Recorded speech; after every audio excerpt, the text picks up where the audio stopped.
నీ పసిపిల్లల ప్రాణం కొరకు నీ చేతులను ఆయన తట్టు ఎత్తుము. విలాపవాక్యములు 2వ అధ్యాయము 19వ వచనము. శిశువుకు జన్మనిచ్చిన అనంతరం వారి ఆత్మకు మరణము ఉండదు. పాపిగా మారితే పాతాళము, పరిశుద్ధముగా మారితే పరలోకం పొందుకుంటారు. మొట్టమొదటి ఉపాధ్యాయులు తల్లిదండ్రులే. దేవుడిచ్చిన బిడ్డలను బహు జాగ్రత్తగా పెంచాలి. నీ పిల్లల భవిష్యత్తు విషయంలో నీదే బాధ్యత. వారు నా యొద్దకు వచ్చుటకు ఆటంకపరచకుడి, ఇలాంటి వారిదే పరలోకం అని యేసు ప్రభువు చెబుతున్నాడు. 2018 సంవత్సరాల క్రితం మీకోసం మీ పిల్లల కోసం ఏడుడి అని సెలవిచ్చాడు. నీ బిడ్డల కోసం కన్నీరు కార్చాలి. వారి భద్రత, క్షేమము, కాపుదల కొరకు మరియు వారి రక్షణ కొరకు ప్రార్థించాలి, గోజాడాలి. కుటుంబ ఆరాధన, సంఘ సహవాసం, సమాజానికి సహాయం చేయడం అను విషయాలను బాల్యం నుండియే బోధించాలి.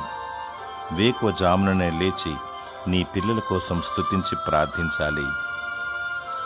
దేవుడు నిన్ను నీ కుటుంబాన్ని అత్యధికంగా దీవించునుగాక. ఆమేన్.